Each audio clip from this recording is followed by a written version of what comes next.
warahmatullahi wabarakatuh.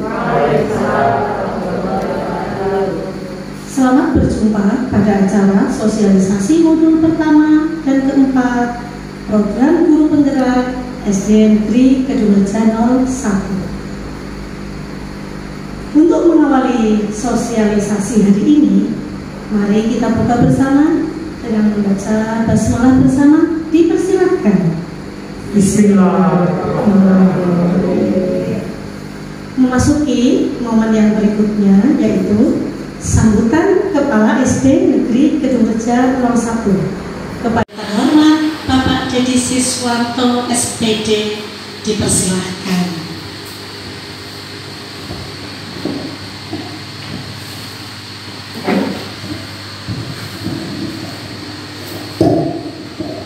Bismillahirrahmanirrahim. Assalamualaikum warahmatullahi wabarakatuh. Pada Bapak Ismail selaku calon guru penggerak angkatan ke-4 tahun 2021 yang saya hormati, Bapak Ibu guru SD Negeri Kedungreja 1, baik guru kelas maupun guru mapel yang saya hormati, alhamdulillah wa syukurillah bahwa pada siang hari ini kita masih mendapatkan rahmat Allah Subhanahu wa Ta'ala. Kita dipertemukan dalam ruangan SD Negeri Kedungreja 1 yang semuanya insya Allah dalam keadaan sehat dan berbahagia untuk mengikuti kegiatan sosialisasi modul 1-4 bagi calon guru penggerak, yaitu Bapak Ismail SPD SD, satu-satunya calon guru penggerak yang ada di SD Negeri Kedungreja 1 dan di Kecamatan Kedungreja. Ada 3 orang calon guru penggerak tahun 2021.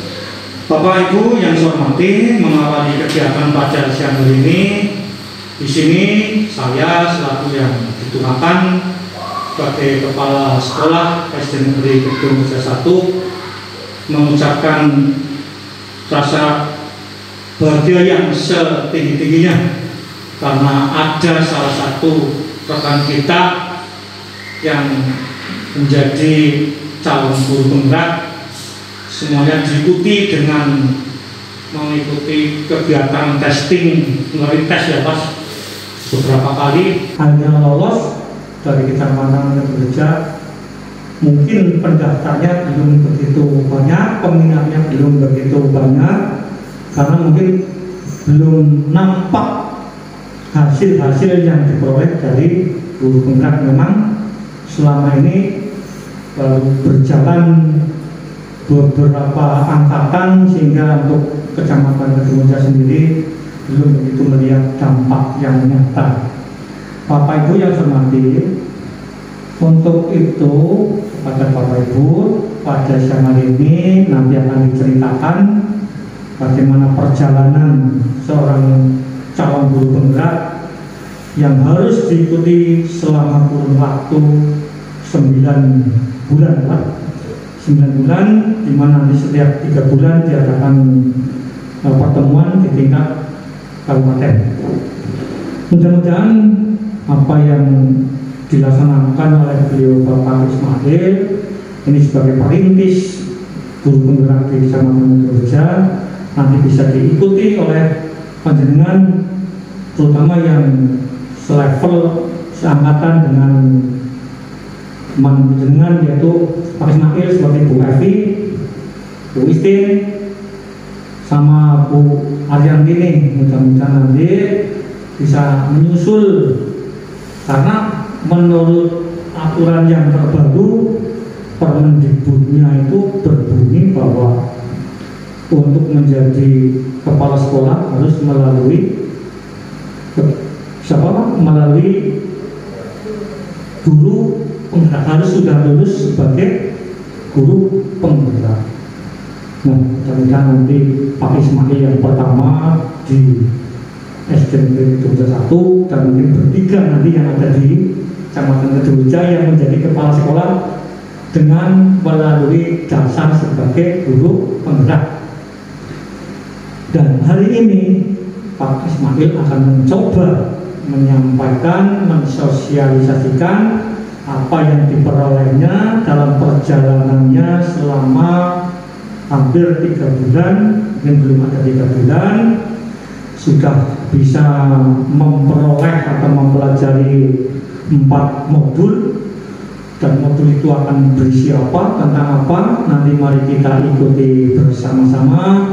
Semoga apa yang disampaikan nanti itu akan bermanfaat khususnya bagi kita guru keluarga besar SD Negeri Kedungja 1, bermanfaat bagi anak didik kita baik itu dari kelas 1 juga sampai dengan kelas 6. Semoga SD Negeri Kedungja 1 nanti akan mengalami kemajuan yang signifikan di Kecamatan Kedungja dengan memiliki seorang guru penggerak yang menurut saya kegiatan yang dilaksanakan oleh Pak Ismail selama ini saya mengamati benar-benar menguras energi, di samping sebagai seorang guru, sebagai tenaga pengurus Dapodik, kemudian pengurus AMBK, semuanya bisa diselesaikan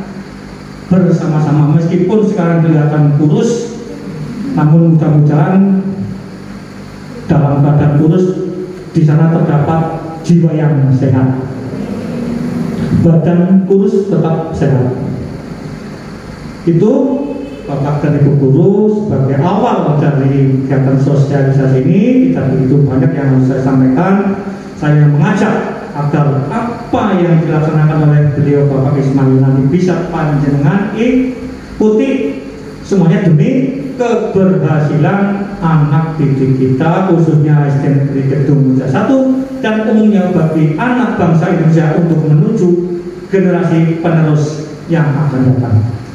Demikian, mohon maaf bila mengawali kegiatan ini ada kata-kata atau kalimat yang kurang berkenan di hati Bapak dan Ibu.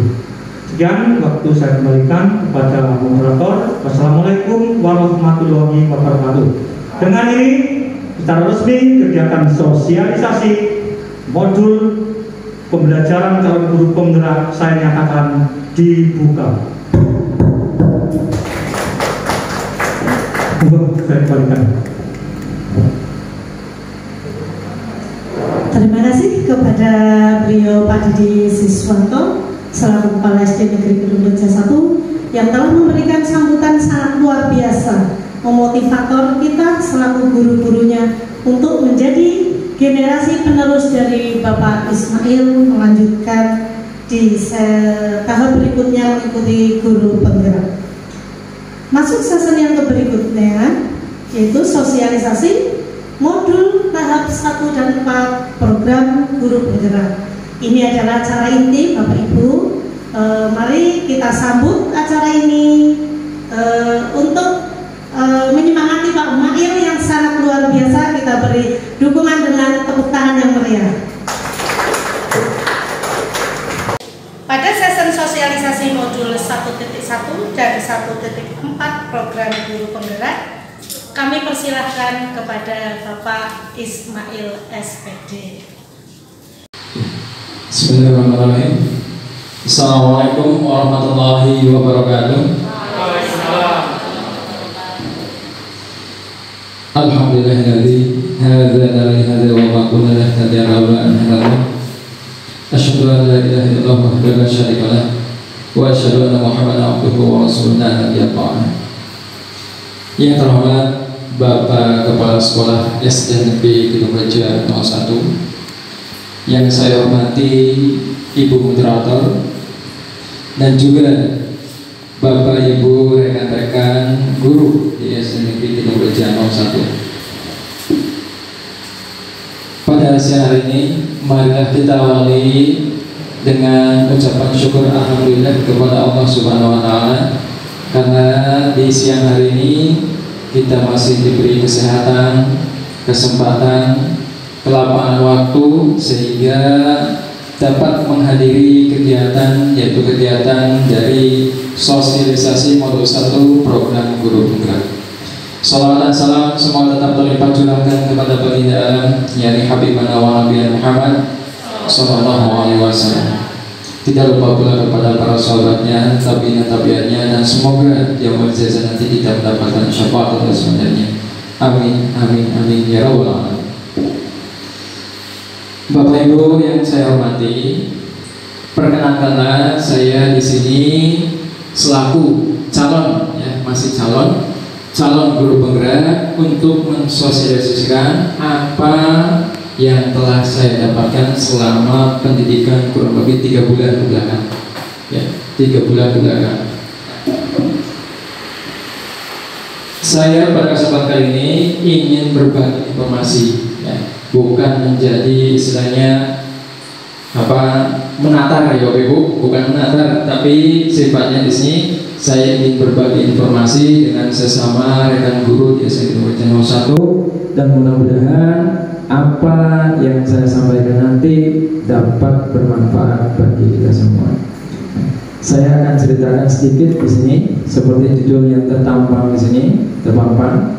Nah, ini ada istilah salam dan bahagia. Nah, ini slogan dari Guru Penggerak, salam dan bahagia. Nah, mudah-mudahan dengan slogan ini kita akan selalu berada dalam keselamatan dan tentu dalam kebahagiaan juga. Nah, sini hari ini saya akan menyampaikan tentang modul 1 program Guru Penggerak.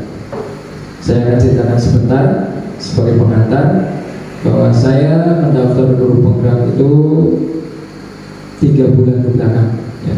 Di sana saya awalnya sebenarnya dari tahap 1 ingin daftar pada saat itu, namun karena kesibukan di sekolah ya Pak, sehingga tidak jadi untuk mendaftar. Dan ada kesempatan lagi di tahap 4 itu untuk Kabupaten Cilacap. Alhamdulillah saya kembali ikut mendaftar dan diizinkan oleh kepala sekolah, dan alhamdulillah pula saya lulus seleksi. Pada tahap itu seleksinya ada 3 tahapan, ya, ada 3 tahapan, dari tesnya psikotes, terus praktek mengajar, dan wawancara pada saat itu. Dan alhamdulillah saya lolos sehingga dinobatkan sebagai calon guru penggerak, belum lulus. Nah, di sini ketika saya calon penggerak, saya akan perkenalkan orang-orang yang berada atau membantu saya dalam pendidikan guru penggerak. Yang pertama di sini ada fasilitator yang memfasilitasi saya ketika mempelajari modul-modul dan tugas-tugas lewat LMS di sana. Lewat LMS, ini adalah fasilitatornya, yaitu Pak Eko Juhara Setiabudi. Beliau adalah seorang pengawas di Jawa Timur, tepatnya perbatasan antara Surabaya dan Madura. Ini pengawas. Nah, beliau selalu memantau kita ketika ada tugas dan mempelajari modul di LMS. Setiap hari kita memantau kita ini. Dan yang kedua yaitu pengajar praktik, namanya Bapak Willy Satya Pratama. Ini pengajar praktik juga dari SMK Karangpucung. SMK Karangpucung, aslinya beliau dari Subang, namun beliau dapat jabatan di Karangpucung. Beliau pun jadi pengajar padat. Ini yang memantau saya ketika di lapangan. Nah, ini setiap 1 bulan sekali datang ke sekolah untuk memantau, untuk pertemuan. Ini pengajar praktiknya. Dan yang terakhir ini sudah tidak asing lagi. Sudah tidak asing lagi.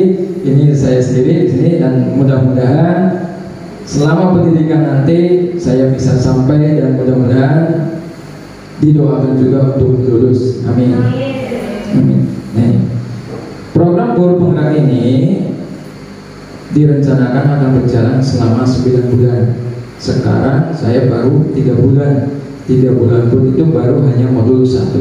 Nah, saya tampilkan sini yang dipelajari selama 3 bulan ini apa saja. Nah, sini saya mempelajari modul 1. Modul 1 itu tentang paradigma dan visi guru penggerak. Jadi kita di sini dikenalkan dulu yang namanya apa sih guru penggerak. Karena pada saat itu saya pun tidak tahu guru penggerak itu apa, di dalamnya seperti apa. Aku bisa mendirikan sampai 9 bulan. Sampai 9 bulan. Saya hanya coba-coba saja karena motivasi saya ingin tahu apa. Saya tidak ingin seperti motivasi awal saya itu hanya ingin tahu, tidak seperti yang disampaikan oleh Kepala Swasta ya Pak. Karena pas saat itu belum ada ketentuan seperti itu Pak, yang katanya kepala sekolah itu harus ada sertifikat guru penggerak. Pada pas pengumuman itu belum ada, aturan itu belum ada saat itu. Nah, motivasi saya mengikuti guru penggerak itu hanya ingin tahu apa sih guru penggerak, bisakah menambah ilmu dari guru penggerak, itu hanya motivasi saya, dan istilahnya sifatnya coba-coba saat itu.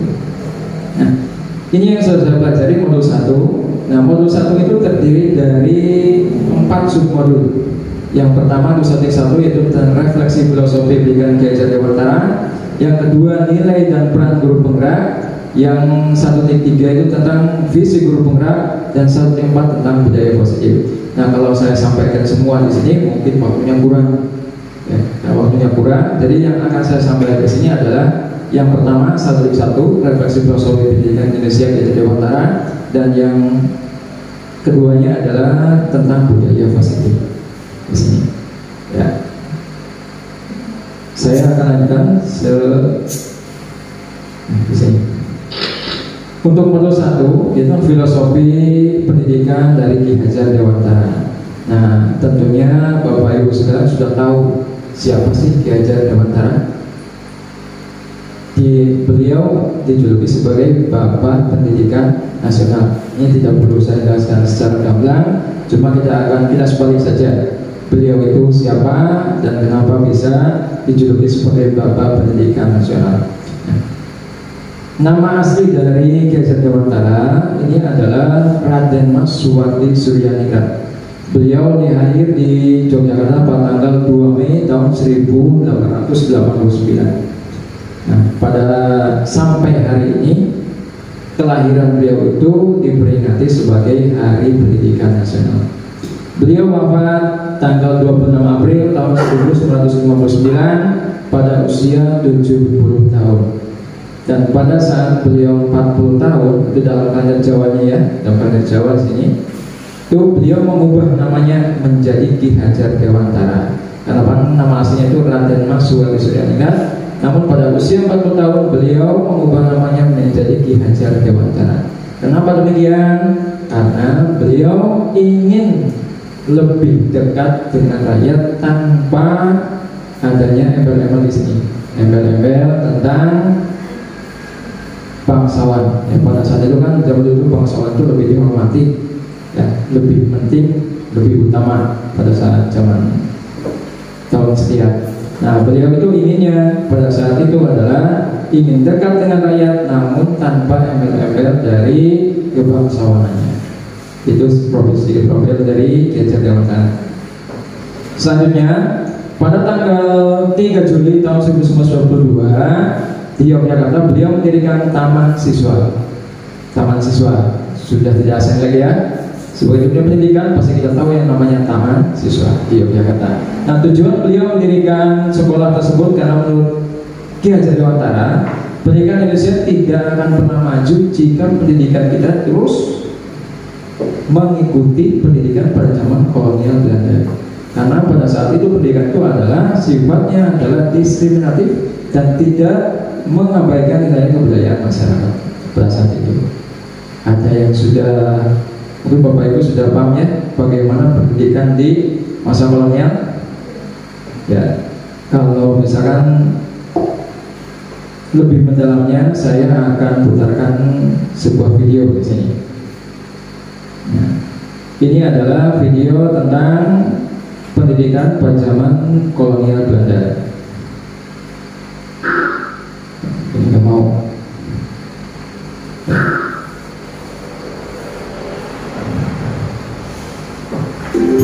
Kita simak Bapak Ibu sebentar dalam ini video ini.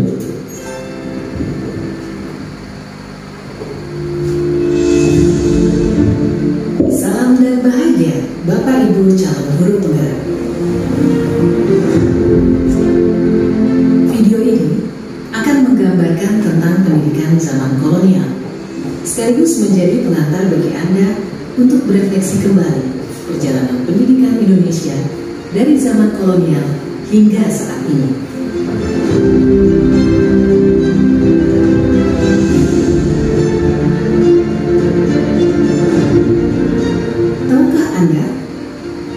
tahun 1854, beberapa bupati menginisiasi pendirian sekolah-sekolah kabupaten, tetapi hanya untuk mendidik calon-calon pegawai.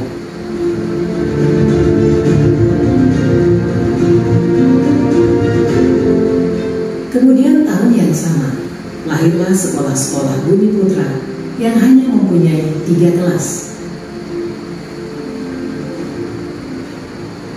Rakyat hanya diberikan pengajaran membaca, menulis, dan berhitung seperlunya, dan hanya mendidik orang-orang pembantu dalam mendukung usaha dagang mereka.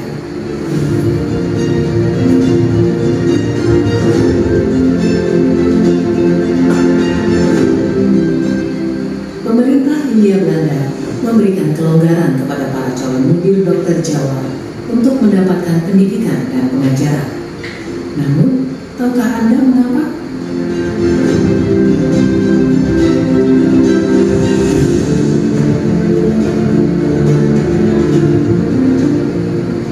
Pada tahun 1920, lahirlah cita-cita baru yang memimpikan perubahan radikal dalam pendidikan dan pengajaran.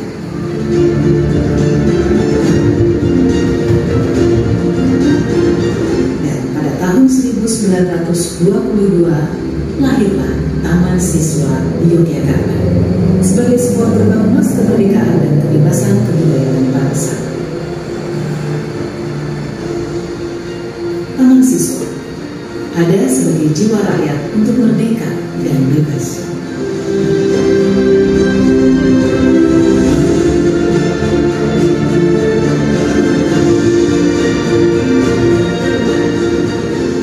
Lalu, apakah kita sudah merdeka?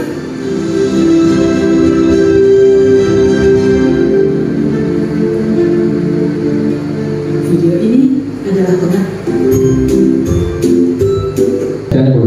tadi kita sudah menyimak tentang film pendidikan pada masa kolonial Belanda. Apakah ada yang sudah pernah melihat video itu? Kalau saya pada saat itu belum pernah lihat. Tapi alhamdulillah sudah berkali-kali sampai tadi sudah pernah lihat ya. Nah itu baru saja kita lihat. Nah, pada masa kolonial itu ternyata pendidikan itu masih sifatnya kecil, lingkup kecil, bahasa itu masih lingkup kecil dan hanya untuk kepentingan golongan tertentu.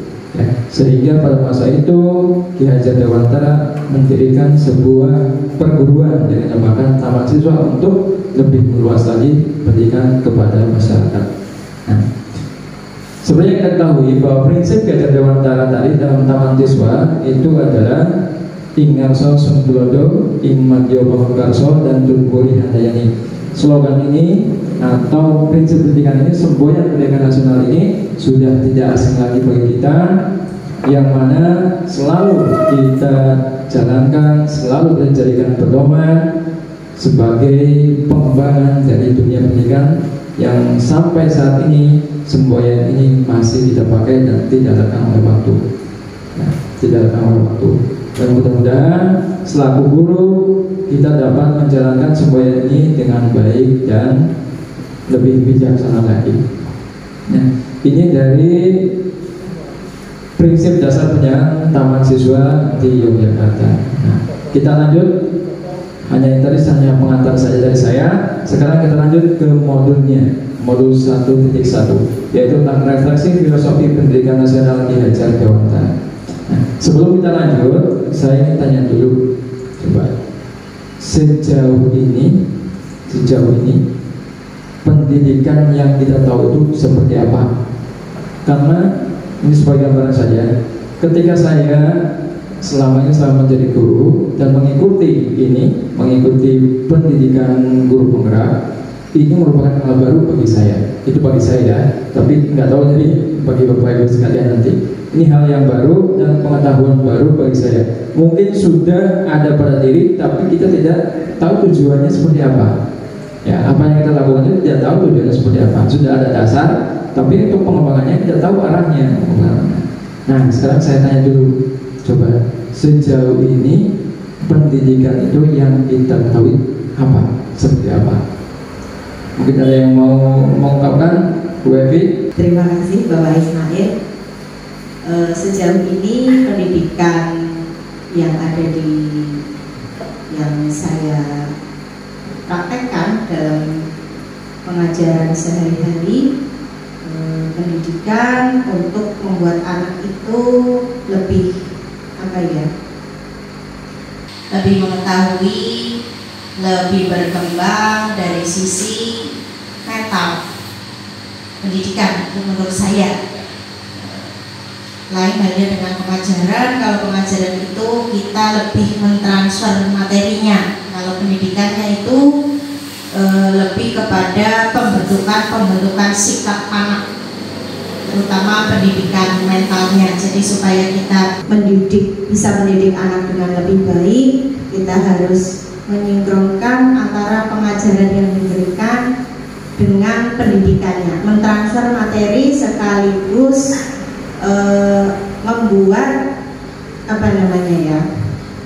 psikologis dan mental anak itu juga berkembang. Jadi kita tidak hanya mentransfer materinya, tapi kita dapat mental anak dari sisi psikologisnya, dari sisi budi pekertinya itu supaya juga ikut berkembang. Setahu saya itu seperti itu pendidikan yang kita praktekkan di sekolah, seperti itu Bapak Ismail. Terima kasih Bu Evi atas ungkapannya sama ini ya. Itu yang ungkapan. Ada lagi yang ungkapan Bu Istin? Bu Istin ya. Satu lagi. Coba kalau Bu Istin bagaimana?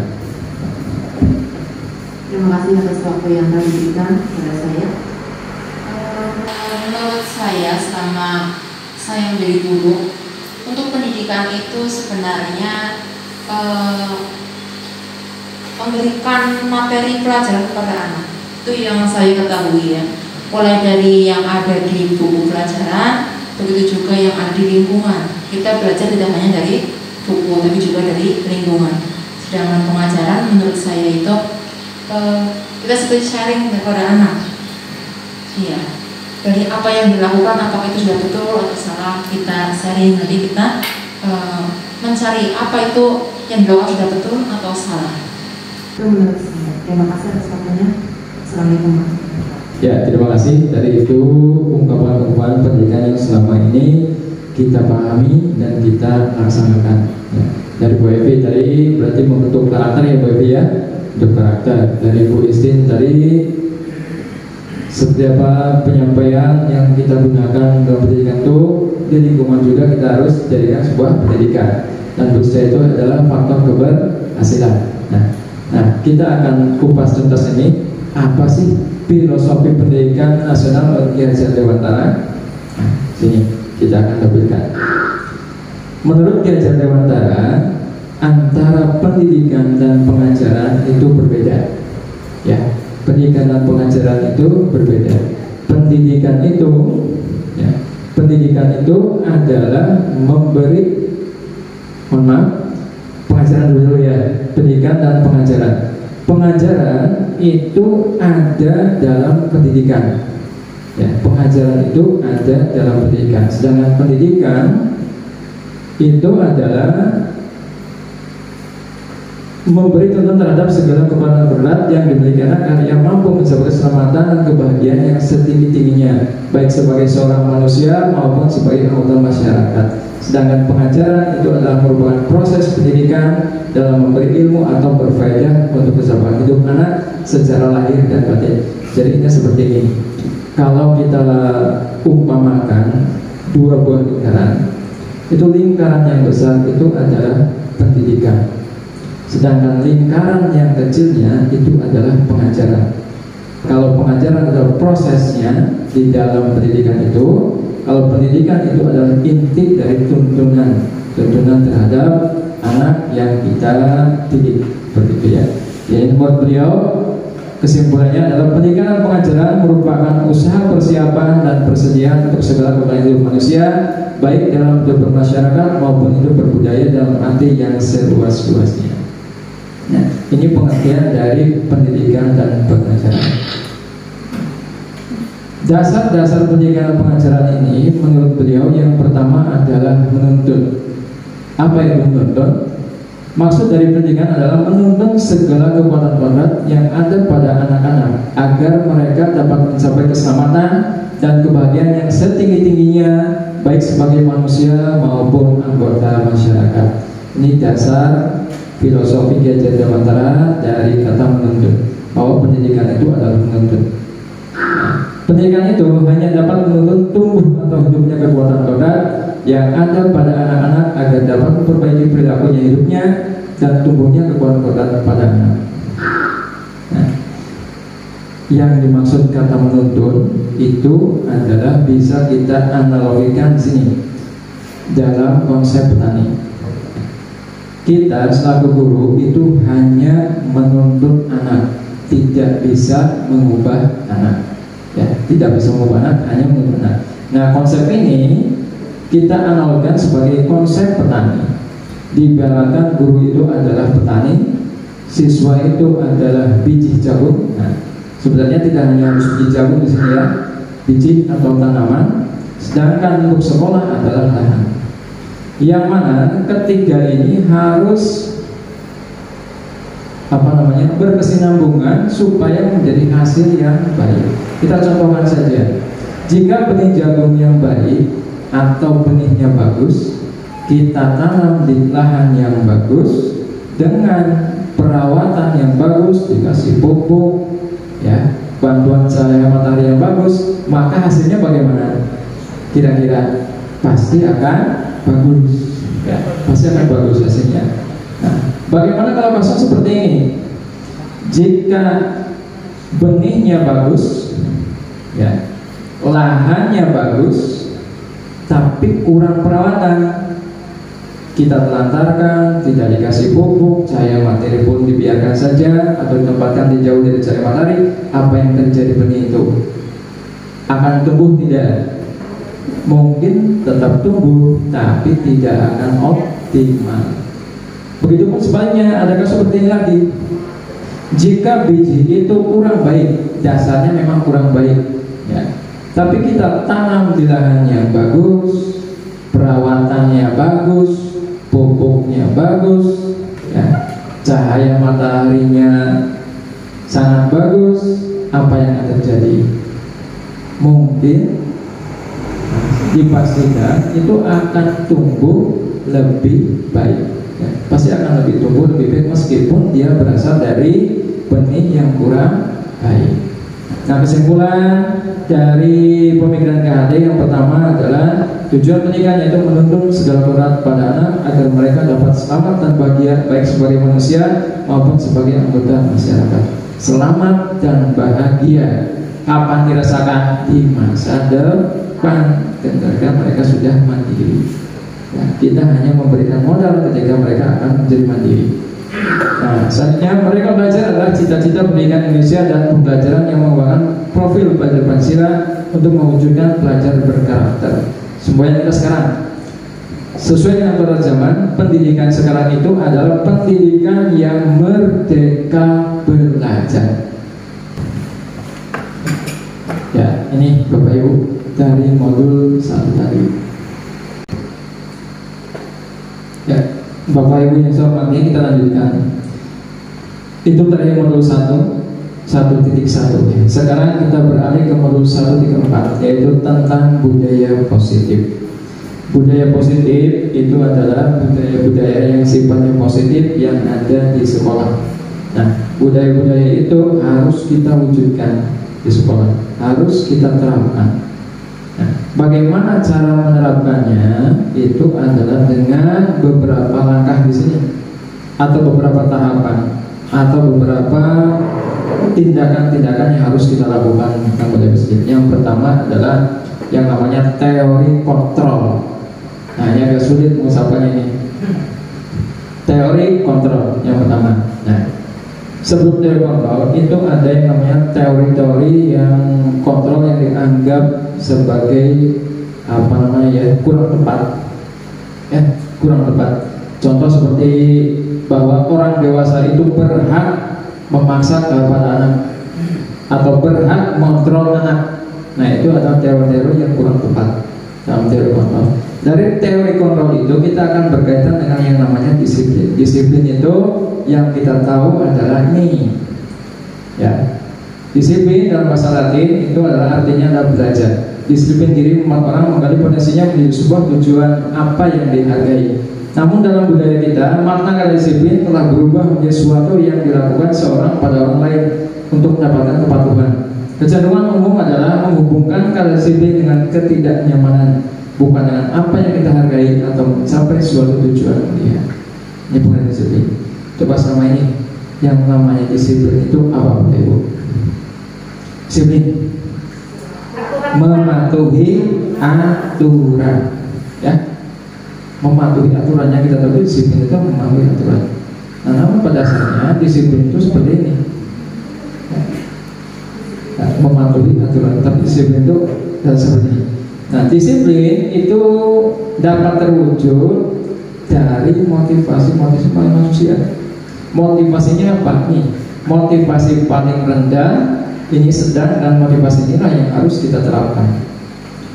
Nah, orang akan disiplin apabila ini menghindari hukuman, ya kan? Coba, oh saya nanti sama bu guru kalau tidak piket saya dihukum, ya, maka dia akan disiplin. Ini paling rendah, alasan paling rendah, motivasi eksternal paling rendah, yang senang dari luar. Tapi ketika guru tidak menghukum, apa yang terjadi? Dia disiplin tidak? Tidak, ya, tidak disiplin. Yang kedua, saya mendapatkan apa ketika saya melakukan itu? Nah, ketika mendapatkan sesuatu, dia akan disiplin. Tapi ketika dia tidak mendapatkan sesuatu, disiplin tidak? Tidak. Ini berarti masih motivasi eksternal.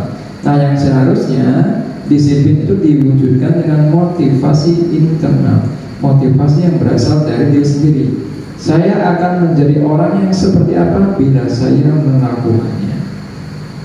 Dari disiplin kita ke keyakinan kelas, penghargaan dan hukuman. Keyakinan kelas ini yang harus kita terapkan di kelas kita. Keyakinan. Nah, jawabannya, mengapa tidak peraturan saja? Mengapa harus keyakinan kelas? Apa bedanya peraturan dengan keyakinan kelas? Kita bisa lihat di sini. Yang pertama, mengapa kita memiliki peraturan harus menggunakan helm bila mengendarai kendaraan roda 2? Coba jawabannya apa? Oh, mengapa kita harus memakai helm? Coba, supaya aman. Aman dari apa? Aman dari kecelakaan. Jawaban lain apa? Aman dari polisi. Saya sampaikan pada sosialisasi kali ini, semoga apa yang saya sampaikan meskipun tidak terlalu gamblang dapat bermanfaat dan ada yang masuk bagi kita semua dari materi tersebut. Terima kasih. Saya tutup. Wassalamualaikum warahmatullahi wabarakatuh. Waalaikumsalam warahmatullahi wabarakatuh. Saya kembalikan ke moderator.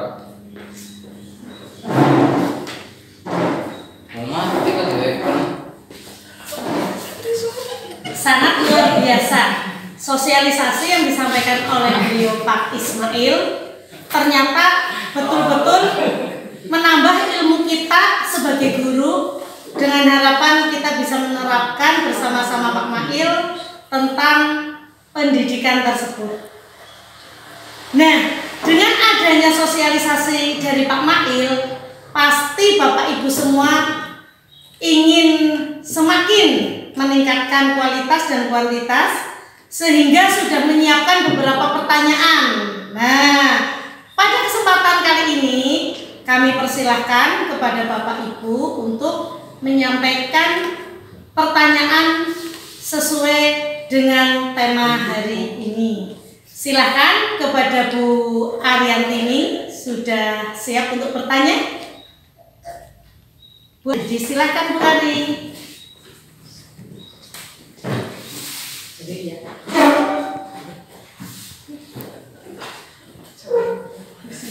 Terima kasih kepada moderator yang telah memberikan waktu pada saya. Assalamualaikum warahmatullahi wabarakatuh.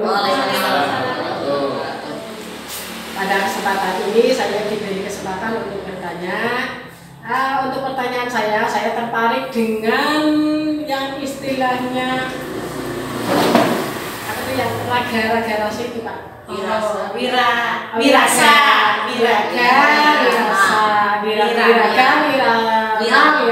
Saya tertarik dengan wiraga. Wiraga itu pada usia anak 0 sampai 8 tahun kalau tidak salah. Nah di situ kita sebagai guru ya dituntut untuk menuntun. Nah di situ kan wiraga itu kan anak masih senang bermain, bebas bermain. Nah bagaimana kita sebagai guru untuk mencapai apa itu yang namanya kurikulum. Nah ini kaitannya dengan pencapaian kurikulum dan juga tuntasan minimal belajar. Di situ anak selain ingin bermain lah, senang bermain, di sini kita guru dituntut untuk menuntaskan KKM dan menuntaskan kurikulum. Nah, apakah di sini kita sebagai guru untuk mengikuti anak, atau kita sebagai guru itu menuntun atau memaksakan anak sesuai dengan kurikulum yang ditetapkan oleh pemerintah. Sekian dulu pertanyaan dari saya, semoga jawabannya bisa bermanfaat bagi kita semua. Akhir kali, assalamualaikum warahmatullahi wabarakatuh. Saya kembalikan kepada moderator, monggo, atau kepada Pak Mahil langsung menjawab. Ya, tepuk tangan dulu buat Bu Ari yang sudah luar biasa. Ini pertanyaan yang betul-betul lahir dari hati nurani guru. Langsung kepada Pak Ismail untuk memberikan jawaban atau solusinya.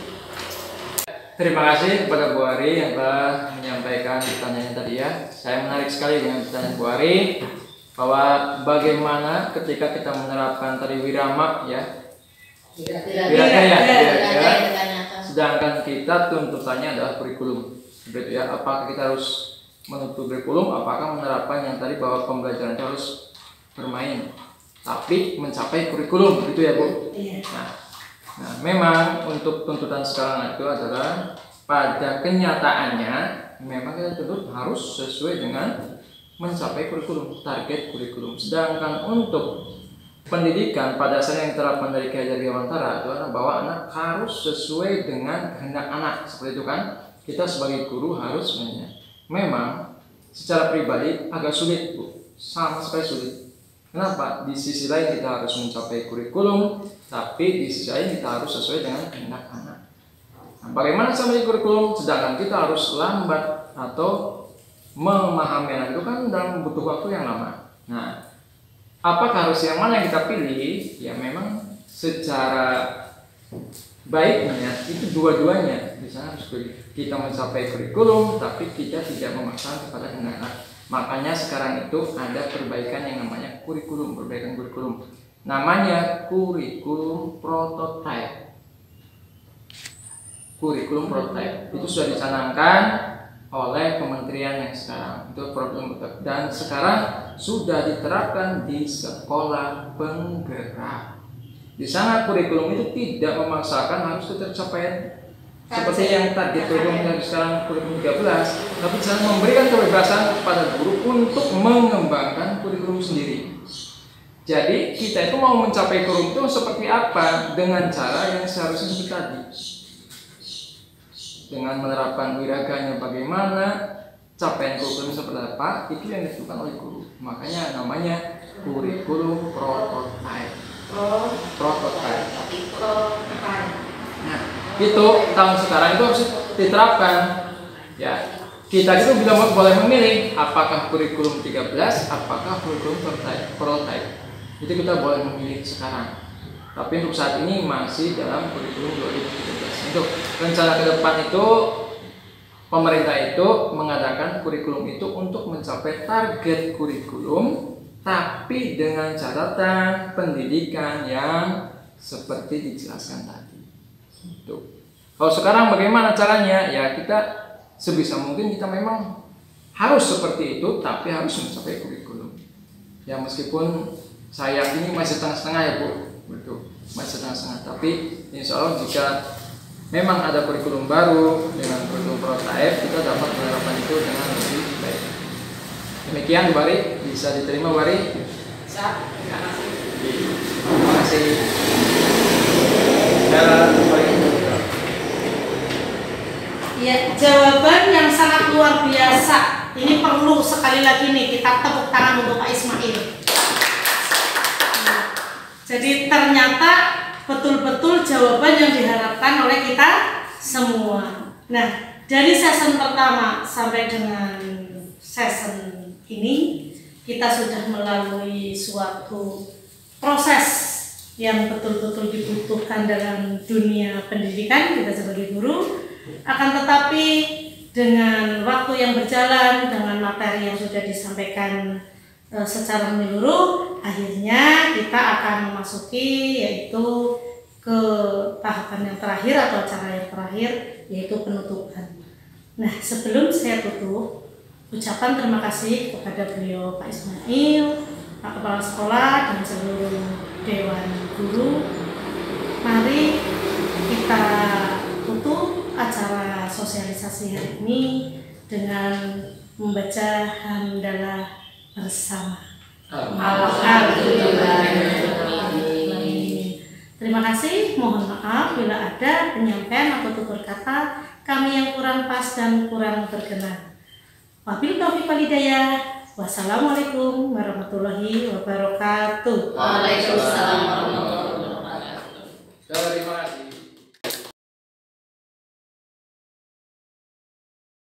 Assalamualaikum Bu Eni. Waalaikumsalam Pak Mail. Kemarin Ibu kan sudah mengikuti sosialisasi CGP pas modul yang ke-1. Apa kesan-pesan yang Ibu dapatkan selama sosialisasi kemarin? Kesan-pesan yang saya dapatkan pada saat sosialisasi kemarin yaitu sangat menyenangkan ya sosialisasinya, penyampaian materi juga cukup menarik.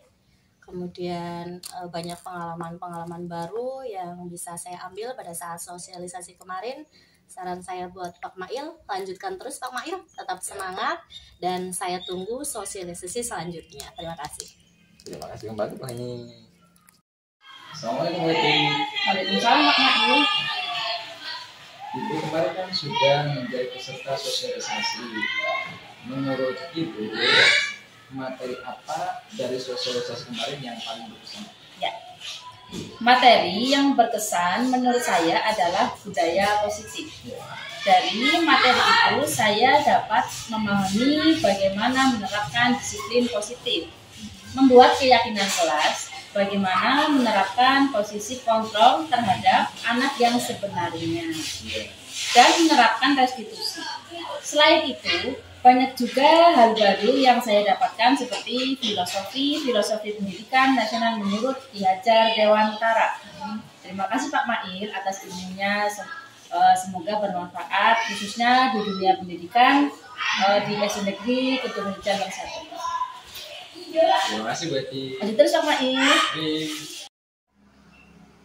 Assalamualaikum Pak Lisin. Waalaikumsalam warahmatullahi wabarakatuh Pak Mail. Kemarin kan Bapak sudah menjadi peserta dalam sosialisasi modul 1 CGP. Iya betul. Setelah menyimak dan berkolaborasi langsung dalam sosialisasi kemarin, apa harapan Anda ke depannya? Iya, harapan saya kegiatan positif seperti ini sering-sering saja dilakukan. Karena apa? Banyak memberikan pengalaman dan materi baru serta motivasi yang baru juga untuk meningkatkan dunia pendidikan terutama dalam proses pembelajaran dan manajemen sekolah. Ya, semoga ke depan saya bisa mengikuti langkah Pak Mail, bisa mengikuti program guru penggerak tahap selanjutnya. Maju terus Pak Mail, kami ada dan siap berkolaborasi sepenuhnya. Terima kasih Pak Lisi. Ya, sama-sama.